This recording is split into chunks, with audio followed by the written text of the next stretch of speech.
Bonsoir à vous tous et bienvenue à notre étude biblique du mercredi soir. Bienvenue à cette analyse du besoin de bonnes versions bibliques dans l'Église chrétienne, de bonnes traductions des Écritures.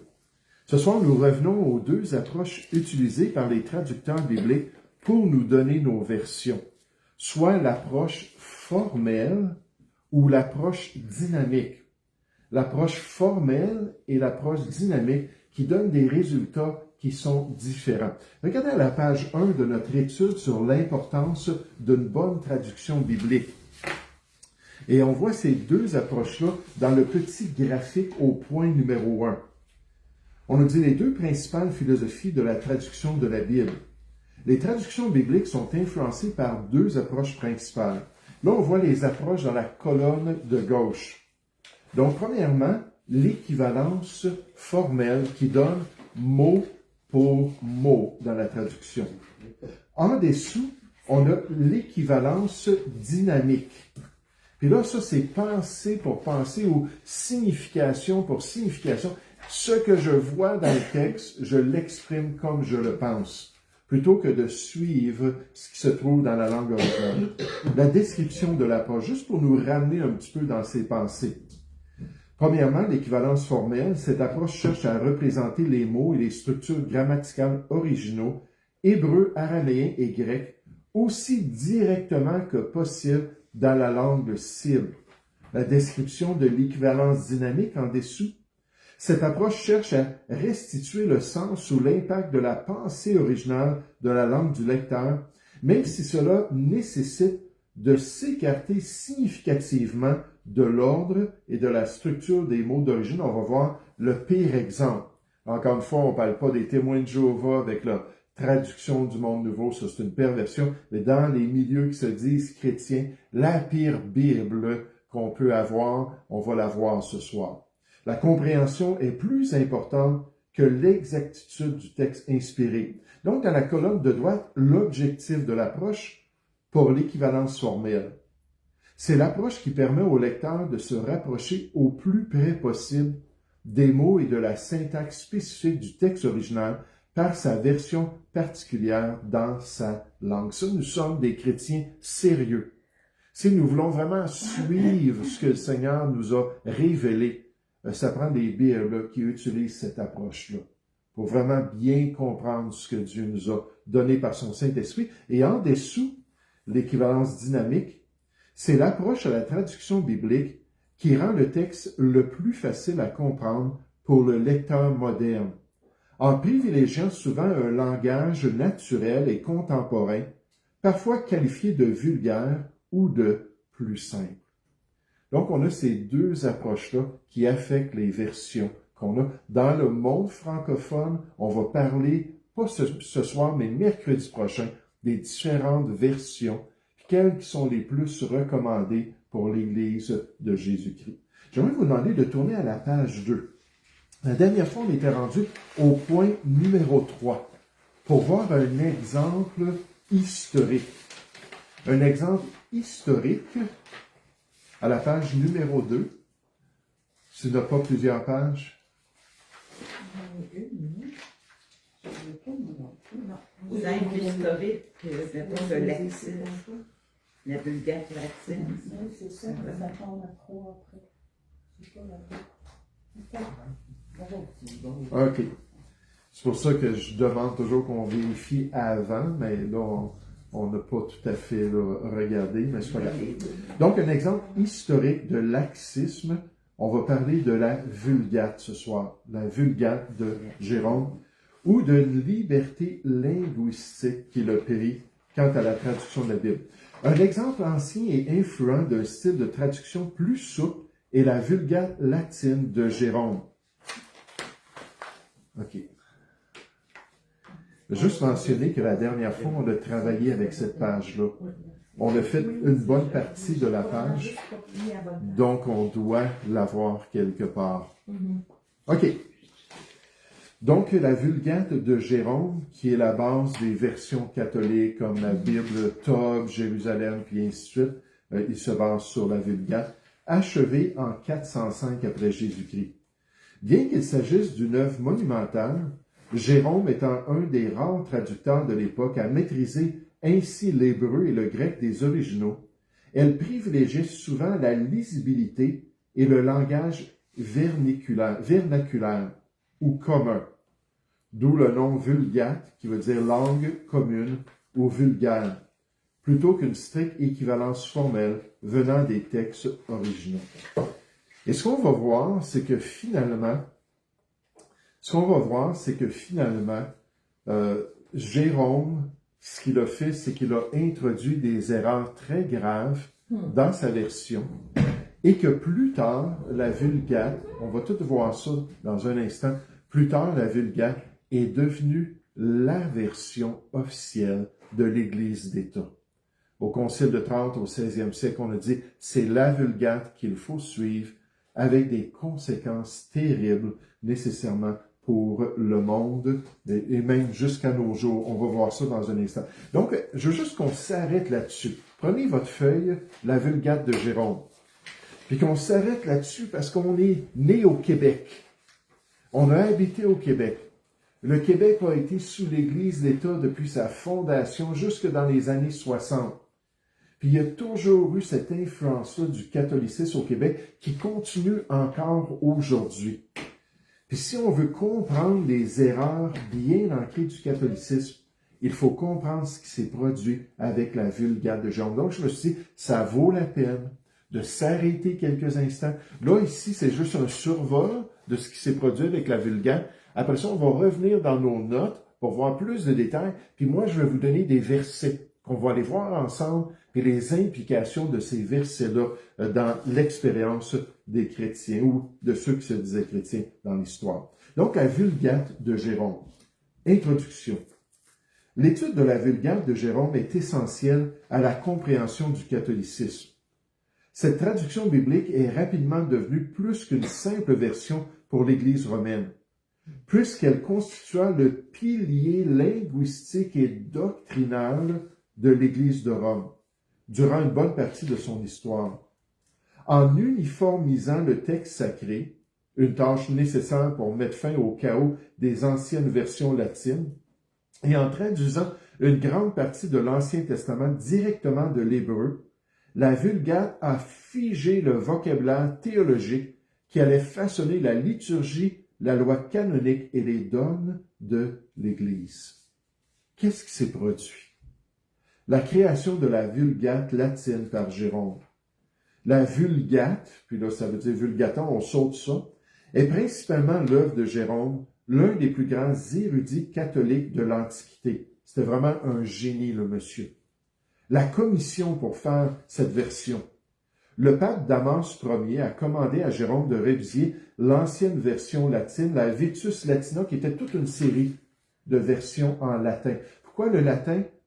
Parce que l'Église était rendue officiellement l'Église de Rome, et les Romains, c'était pas le grec qui était important pour eux, c'était le latin.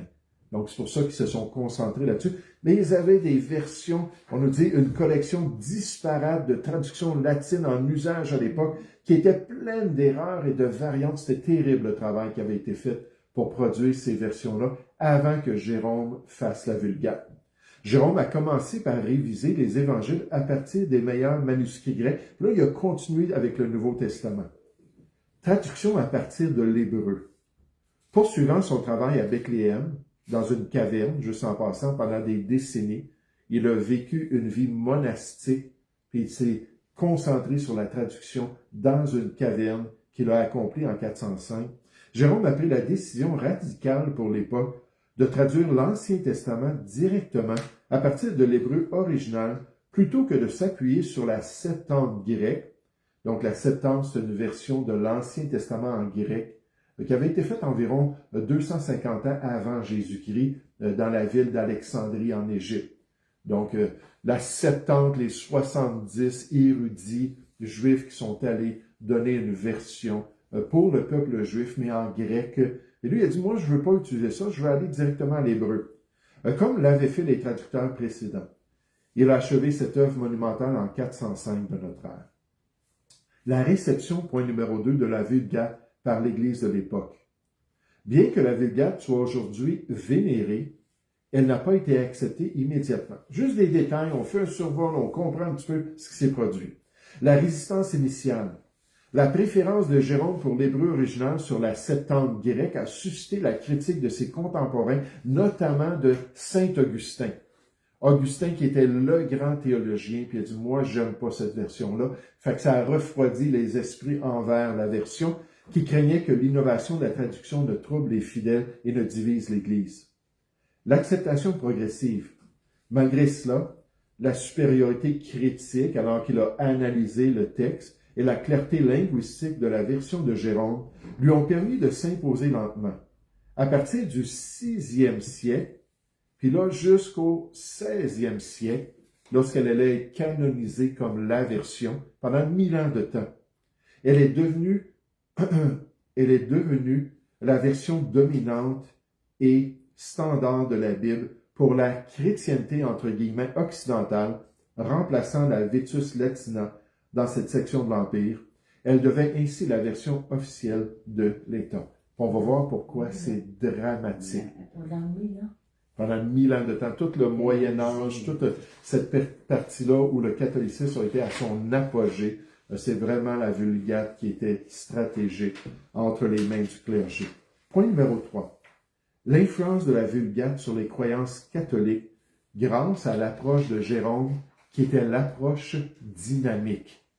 La Vulgate, en partie, est une paraphrase plutôt qu'une traduction biblique.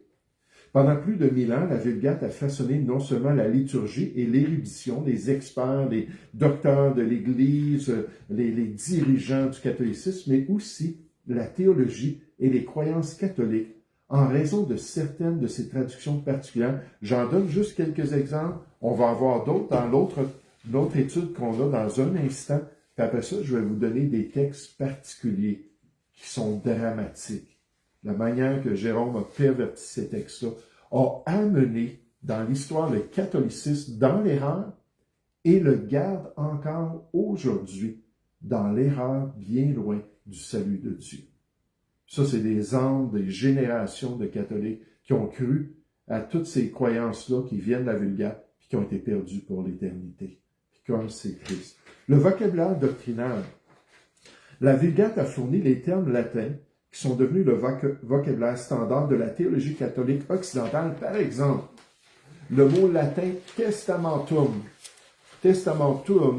pour traduire le mot alliance, a été inventé par Jérôme, ou utilisé par Jérôme, et a donné les termes de l'Ancien Testament, qui littéralement c'est l'ancienne alliance dans la Bible, et le Nouveau Testament, ou la Nouvelle Alliance, qui sont devenus standards dans la liturgie de l'histoire chrétienne, même pour les protestants, les évangéliques, on utilise ces termes.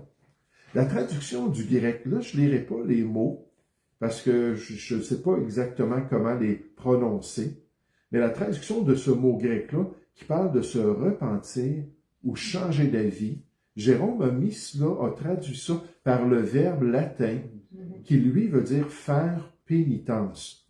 Dans des passages comme Matthieu 3 au verset 2, a renforcé l'accent mis sur le catholicisme médiéval, sur les actes de pénitence et les œuvres satisfactoires. Au lieu de parler d'une repentance, une vraie repentance envers Dieu, la Bible nous dit dans 2 Corinthiens 7,7, qui mène au salut, on a dit non, il faut faire acte de pénitence, selon les rituels établis par l'Église. Ça, c'est très grave, mais on va voir d'autres exemples. La Vierge Marie, dans l'annonce de l'ange à Marie, dans Luc 1,28, la traduction du grec, grandement favorisée, à qui une grâce a été faite, a été traduite par le latin gratia plena, ou littéralement pleine de grâce, a historiquement soutenu et renforcé les doctrines et la vénération de l'Église concernant l'état singulier de Marie. Ça, c'est juste 2 exemples que je voulais juste vous mentionner. On va les voir un peu plus en détail. Puis après ça, je vais vous donner des textes précis. On va juste couvrir ça ce soir. Point numéro 4. La reconnaissance officielle au Concile de Trente. Au 16e siècle, avec tous les nouveaux mouvements de réforme protestante, les luthériens, les églises réformées, toutes sortes de dénominations qui se développaient et que la plupart sont sortis comme Martin Luther, Jean Calvin, ils sont sortis du catholicisme. L'Église catholique s'est réunie pour un des plus grands conciles de l'histoire, qui a duré 18 ans, en 4 étapes. D'accord? Ça n'a pas été 18 ans tout d'un coup. Puis il y a eu 3 papes qui ont géré ce grand concile-là. Puis ça a été la contre-réforme. Comment est-ce qu'on peut reprendre ces territoires-là qui sont devenus protestants ou réformés? Puis une des choses qu'ils ont vues, c'est que la Vulgate allait jouer un rôle stratégique pour convaincre les gens de la vérité de l'Église, à cause des particularités qu'on va voir. Face au défi de la réforme protestante qui prônait le retour aux langues originales, ils voulaient pas le latin, ils voulaient le grec. Ils voulaient que les collèges, les universités enseignent ces langues-là, le grec, puis ensuite qu'ils enseignent dans l'enseignement classique, au lieu d'être le latin, qu'ils enseignent aussi l'hébreu, et qui permettent aux gens de connaître ça pour faire des versions dans les langues des gens. C'est une des grandes tâches que les réformateurs ont faites, qui ont été extraordinaires pour aider les gens à comprendre les vérités de Dieu. Mais à l'existence de multiples éditions latines erronées, l'Église catholique a statué définitivement sur la Vulgate. Le décret qu'on appelle In Super, donc dès le début du Concile de Trente, 1546, lors de sa 4e session, le Concile de Trente, 1545 à 1563, a décrété que la Vulgate était la seule version latine à être tenue pour authentique, pour l'usage public, notamment dans les lectures, les discussions, les sermons, les exposés, et plus tard, dans les traductions, que finalement le catholicisme ont accepté de faire, et on dit que ça va être basé non pas sur les textes originaux, on va baser ça sur la version latine de la Vulgate. Puis il y avait des objectifs pour ça, pour contrer les idées des réformateurs, les serments de la parole de Dieu. La lettre B, signification. Cette déclaration ne plaçait pas la traduction au-dessus des textes originaux en hébreu et en grec, mais elle affirmait son autorité doctrinale et juridique pour l'Église latine, l'Église catholique. Elle la déclarait exempte de toute erreur. La Vulgate est extraordinaire en matière de foi et de morale en vertu de son usage séculaire à travers 1000 ans dans la tradition ecclésiastique. Et les bons catholiques devaient accepter son message comme venant de Dieu lui-même. Une version corrompue, une version avec des erreurs majeures, cette version-là qui devait être retenue comme la parole de Dieu. Et c'est ce qui s'est produit dans l'histoire. Conclusion. Malgré une acceptation initialement lente due à la décision radicale de Jérôme de traduire à partir de l'hébreu, je me dépêche, et non uniquement du grec, la Vulgate s'est imposée comme le texte biblique du catholicisme occidental dès ses débuts dans cette dénomination particulière.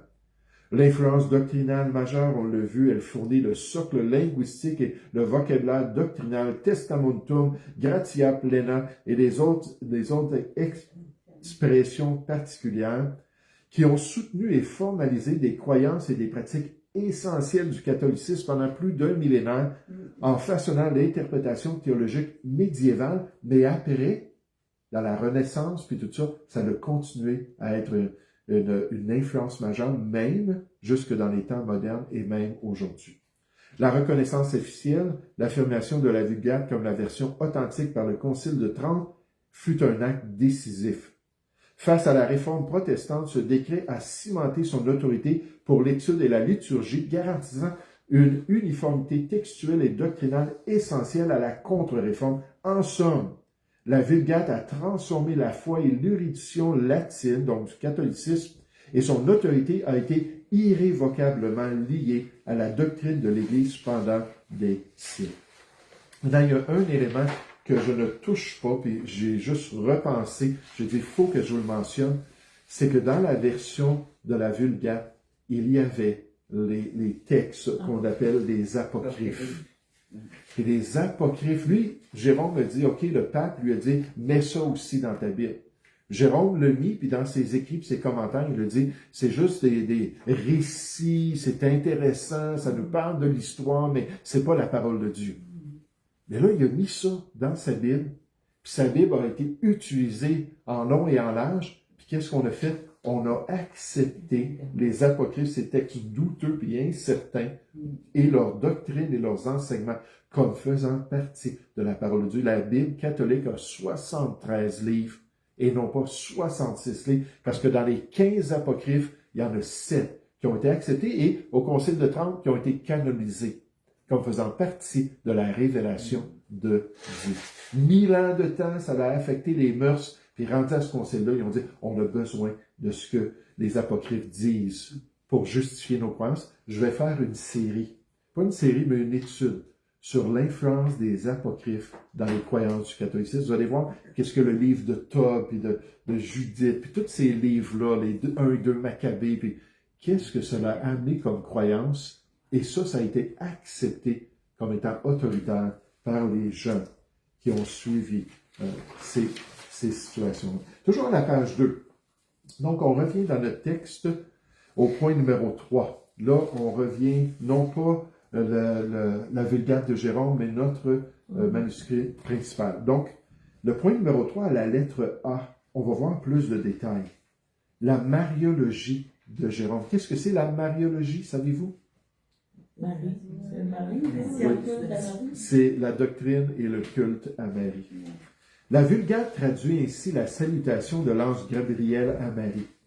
Ave, gratia plena, Dominus tecum, dans Luc 1,28, démontrant ainsi que Marie était digne de l'appel de Dieu, étant en elle-même pleine de grâce. Le texte biblique original ne fait pas mention d'une telle vertu chez Marie. Si on fait juste lire la Bible, une version qui est digne là, du Nouveau Testament grec, on n'arrivera jamais à une vénération de Marie. Loin de là. C'est une bonne dame, une bonne juive, puis ça se limite à cela. Et donc, dans l'original, on dit « Toi, à qui une grâce a été faite ». Ce rôle de mère du Messie fut un cadeau immérité que Dieu fit à Marie. Soulignons que Jérôme était un fervent adorateur de la Vierge Marie. Rendu au 4e, 5e siècle, il y avait tout un mouvement pour présenter Marie, puis ça, c'est devenu officiel plus tard dans l'histoire, mais comme l'exemple pour le croyant d'une vie dédiée entièrement à Dieu. La Vierge Marie. Puis Jérôme, lui, là, il avait tout son petit temple, il avait tout son petit endroit où il allait se prosterner, puis il l'adorait. Donc, quand il rentrait dans ces passages-là, il disait, non, t'as pas reçu une grâce, là. T'es pleine de grâce déjà. T'es pleine de vertu, tu es digne. Un auteur nous dit, le docteur Lenski, la traduction par Jérôme du mot en grec, par gratia plena, ou pleine de grâce, plutôt que simplement hautement favorisé ou béni, a profondément modifié la perspective du christianisme occidental. Le mot grec parle d'une faveur donnée. Le latin suggère une plénitude permanente, une qualité inhérente. Ce choix a été fondamental pour faire passer le statut de Marie d'une servante divinement favorisée à la source même ou à la dispensatrice de la grâce. Un concept dépassant clairement le message scripturaire. Donc, ça ne se trouve pas dans la parole de Dieu. Et combien de personnes, ma grande-tante, elle savait dédier sa vie dans un monastère pour adorer Marie. Quand ma mère est allée lui partager l'Évangile après avoir été sauvée, elle est allée la voir dans ce monastère-là, lui a partagé ça, puis ma grande-tante s'est levée toute affolée, elle est partie dans une pièce, elle s'est mise devant une grande statue de Marie, puis elle dit « Pardonne-moi d'avoir écouté des blasphèmes contre toi, des blasphèmes contre ta personne. » Parce que ma mère avait dit « C'est Jésus le Sauveur, il n'y en a pas d'autre Sauveur que lui. » Puis donc, dans l'idée de cette femme-là, Marie était la co-rédemptrice. On pouvait s'approcher de Dieu par elle, nécessairement, et non pas par Jésus. Un autre auteur, le docteur Hahn, dit la traduction de Luc 1,28 par Jérôme reflète non seulement ses compétences linguistiques d'un côté, mais aussi sa profonde révérence pour Marie, qui a clairement influencé le choix des mots, soulignant la priorité de sa vénération sur la nuance originale du message biblique. Donc, Jérôme n'a pas pris mot pour mot dans sa traduction, il a pris signification pour signification. Qu'est-ce que ça me dit? Comment est-ce que je vois cela? Puis là, il le traduit comme ça dans sa version. Et c'est la version qui est la base des croyances du catholicisme. On va voir d'autres exemples. Je vois que le temps est pas mal avancé, mais on va en faire un petit peu quand même. La lettre B. Les sacrements pour Jérôme. La Vulgate traduit le verbe grec métanoït, qui décrit le repentir ou l'idée de changer d'avis dans Matthieu 3 par l'idée de faire pénitence ou d'accomplir une pénitence quelconque.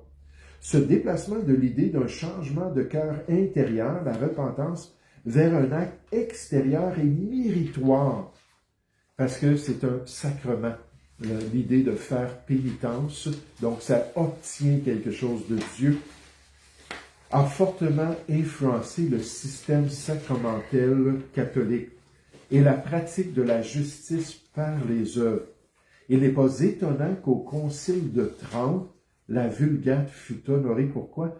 Parce que Martin Luther puis les autres grands spécialistes de la Bible disaient « Le salut est seulement par Jésus-Christ. Solus Christus. Seulement Jésus est le sauveur. Soli gratia. Pardon, je me souviens pas de mes expressions, des 5 grandes expressions. C'est seulement par grâce. Aussi, on nous dit seulement par la foi. C'est pas par les œuvres. Fait que là, l'Église a dit non. On a une version qui va nous dire le contraire. La différence majeure réside dans une traduction de ce mot-là, se repentir. Le verbe grec signifie changer d'avis ou de but, menant à une nouvelle vie. La Vulgate de Jérôme le traduit par cette expression qui signifie en réalité faire pénitence ou accomplir un acte de pénitence. Ce choix de traduction est devenu la pierre angulaire de l'encouragement du sacrement de pénitence par l'Église romaine, déplaçant l'accent d'un tournant spirituel et existentiel vers Dieu. Jésus dit « Repentez-vous et croyez à la bonne nouvelle ». Puis quand on se repent réellement, on se dispose au Seigneur Jésus-Christ, puis là, on peut recevoir ce salut-là comme un cadeau gratuit. Mais non, on nous a dit, non, il faut faire pénitence. Puis il faut suivre ce sacrement-là et ses rituels. Donc, un tournant spirituel et existentiel vers Dieu, vers une enfance, vers la satisfaction extérieure et les actes méritoires accomplis sous l'autorité cléricale. Donc, sous l'autorité de l'Église mère. Le vrai sens de ce mot dans le Nouveau Testament est un changement de cœur et d'esprit, un détour radical du péché vers Dieu. Lorsque la Vulgate a traduit ce commandement fondamental de l'Évangile par faire pénitence, elle a fatalement déplacé l'accent de la conversion intérieure de l'âme vers l'accomplissement extérieur de certaines œuvres ou satisfactions. Cette traduction a donc joué un rôle déterminant en fournissant la base linguistique pour le développement et la promotion du sacrement de pénitence ultérieur de l'Église, comme nous le dit le docteur Martin Luther. C'est une des choses qu'il a attaquées avec les 95 thèses qu'il a mis sur la porte du château de Wittenberg, la porte de l'église du château de Wittenberg, en disant, écoutez, on se trompe dans ces expressions-là et dans ces croyances-là. Maintenant, je vais juste vous donner quelques exemples. Je ne lirai pas les différents auteurs et leurs explications pour nous montrer comment ça ne se trouve pas dans le texte original. Cherchez avec moi Matthieu chapitre 16. Vous allez tout de suite reconnaître ces passages-là. Matthieu chapitre 16.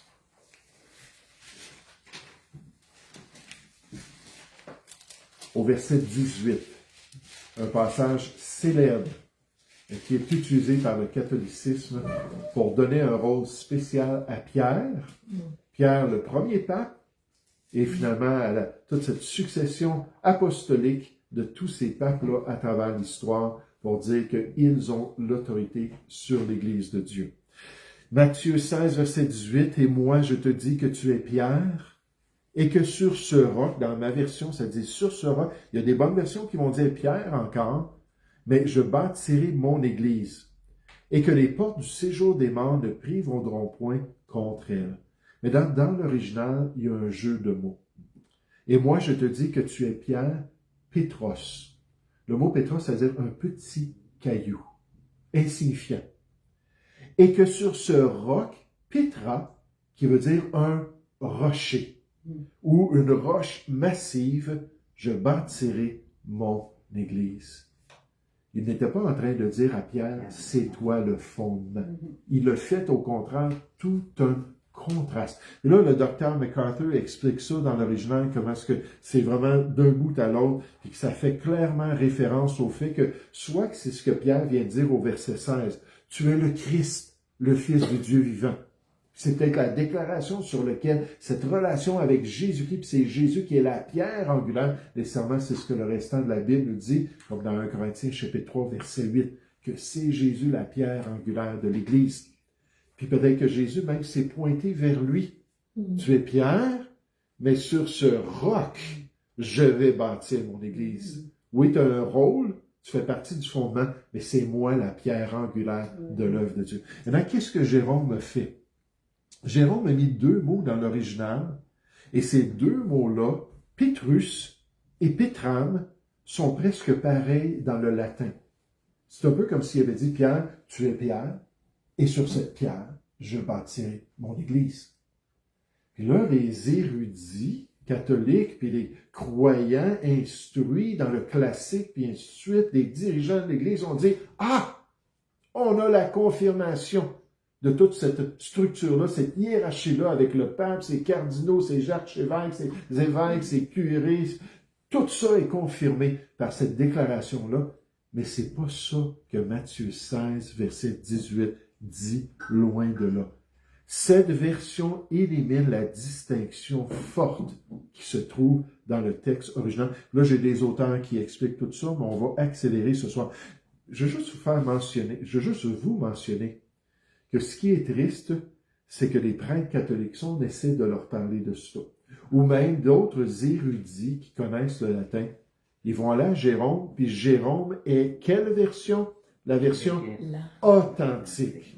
C'est la version que Dieu nous a donnée. Puis ils vont dire, ben non, Pétrus et Pétram, c'est la même chose. Il n'y a pas de distinction. Puis ils vont refuser même. Ma mère avait parlé avec quelqu'un qu'elle connaissait, puis qu'il était vraiment un homme instruit, puis il avait tout fait ses cours classiques, puis il était catholique, très, très déterminé de rester catholique. Puis elle avait cité ça, puis moi, j'avais expliqué, il faisait le contraste entre Pétros, puis Pétra, puis tout ça. Elle a dit, non, non, non. Il dit, c'est pas ça que Dieu nous a dit. Puis là, il a cité la Vulgate pour dire, je peux pas me tourner vers votre Église parce que vous êtes dans l'erreur. Puis elle travaillait avec lui pour lui expliquer le salut. Puis finalement, il a fermé son cœur basé sur ça. Ça, c'est un exemple de cette influence-là. Puis encore une fois, j'ai toutes des citations. Tournez avec moi dans Éphésiens chapitre 5, rapidement. On priera un peu plus vite tout à l'heure. Éphésiens chapitre 5. Quel homme rusé, ce Jérôme. Ah, c'est terrible ce qu'il a fait dans ce passage. Versets 31 à 33. C'est pourquoi l'homme quittera son père et sa mère, s'attachera à sa femme, et les deux deviendront une seule chair. Ce mystère est grand. Je dis cela par rapport à Christ et à l'Église, parce que dans Éphésiens 5, Paul parle du mariage, puis du rôle dans le couple, mais aussi il parle de la relation de finalement l'époux, puis son épouse qui est l'Église, qui est Jésus-Christ. Donc il dit, ce mystère est grand. Je dis cela par rapport à Christ et à l'Église. C'était pas révélé dans l'Ancien Testament. C'est une nouvelle institution avec une intimité extraordinaire. Là, verset 33, du reste, que chacun de vous aime sa femme comme lui-même et que la femme respecte son mari. Et dans la Vulgate, au verset 32, ça dit « ce sacramentum est grand » ou « ce sacrement est grand ». Puis le mot grec pour mystère, qui est mysterium, n'a rien à faire avec le concept d'un sacrement. On parle du mariage. Puis le mariage, c'est un des 7 sacrements du catholicisme. Puis là, en parlant de ça, il dit, ce sacrement est grand, en justifiant l'idée que le mariage est un sacrement. Donc, il a inséré cela pour imposer au texte biblique sa volonté, finalement. Puis il le fait, encore une fois, je saute des auteurs. Je pensais vraiment que j'avais plus de temps ce soir pour expliquer que ça n'a rien à faire avec le texte, mais il a inséré dans le Nouveau Testament sacramentum 26 fois, quand ça n'avait rien à faire du tout avec le texte original. En d'autres mots, ce qu'il a fait, c'est qu'il a imposé la doctrine des sacrements, qui est une œuvre pour obtenir la vie éternelle, puis obtenir le salut de Dieu. Il a imposé cela au Nouveau Testament. Et la Vulgate, c'est quoi? C'est la version authentique. Et à travers l'histoire, le catholicisme a été séduit par cette imposition-là. Pour croire que non, le salut n'est pas gratuit. Le salut ne se reçoit pas simplement par l'œuvre parfaite de Jésus-Christ, par celui qui a tout accompli sur la croix, et que le bon croyant doit pratiquer ces sacrements-là pour pouvoir obtenir la vie éternelle. Non seulement à travers l'histoire, c'est une grande séduction, encore de nos jours. Des personnes sont fidèles à aller pratiquer les différents sacrements, puis à aller suivre les instructions. Puis quelle tragédie, quelle perversion. Je veux souligner un commentaire du docteur Philippe Schaff. Il dit « L'Église romaine a fait du système des 7 sacrements la colonne vertébrale de la vie spirituelle de ses adeptes. Ils sont devenus les canaux obligatoires de la grâce de Dieu, jalonnant le parcours du berceau jusqu'à la tombe, du baptême jusqu'à l'extrême onction. En tant que signe visible conférant la grâce invisible de Dieu, ex opere operato, par le fait d'être pratiqués, ils ont donné au clergé un pouvoir absolu sur le salut du peuple. La croyance catholique étant ainsi historiquement organisée autour de ces rites, faisant des sacrements le principal moyen d'accès à Dieu pour les masses. Et c'est encore pratiqué aujourd'hui. L'exactitude des versions bibliques, est-ce que c'est important, vous pensez? Oui, c'est une question de salut. C'est une question d'éternité. On n'arrivera jamais à la croyance dans le pape si Matthieu chapitre 16 est expliqué correctement. On n'arrivera jamais à cette adoration-là de Marie. Si on peut voir qu'elle n'était pas pleine de vertu en elle-même, elle a reçu une grâce de Dieu. Elle a dit, Dieu a vu la bassesse de sa servante. Puis on n'arrivera jamais à ces œuvres qu'on doit accomplir pour obtenir le salut en Jésus-Christ par les sacrements de l'Église, si on regarde le Nouveau Testament dans une version qui met de côté totalement l'idée des sacrements, puis que ce n'est pas du tout le plan de Dieu. La prochaine fois, on va conclure notre étude en regardant l'utilisation légitime, occasionnellement, de l'équivalence dynamique. L'équivalence dynamique, c'est pas mauvais en soi si le texte biblique nous l'exige. Je vais vous donner des passages puis des exemples, comme mettre du verre sur son prochain. Qu'est-ce que ça veut dire d'aller et de mettre du verre sur son prochain? Dans le texte hébreu, c'est ce qu'on dit concernant des relations entre les Juifs. Mais nos versions n'ont pas traduit ça. Mettre du verre, avez-vous déjà vu ça dans la Bible? Non, ils ont dû le traduire d'une manière que les gens pouvaient comprendre qu'est-ce que ça veut dire.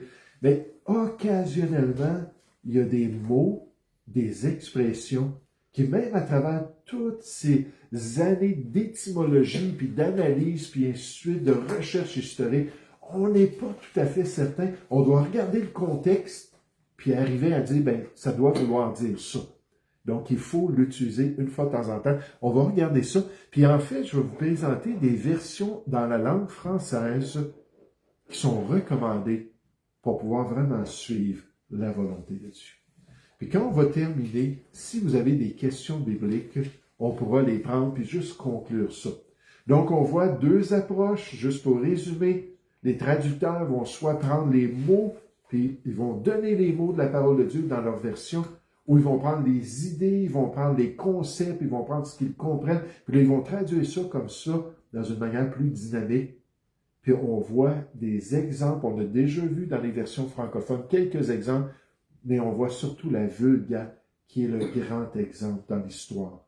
Et malheureusement, qui a eu un impact terrible sur le catholicisme et même sur les gens dans l'histoire, qui sont devenus des réformateurs, Puis peut-être que le clergé continue à utiliser cette version-là. C'était plus difficile. Martin Luther, là, il avait de la misère à se déconnecter de toute sa formation théologique catholique parce qu'il y avait juste la Vulgate pour le guider.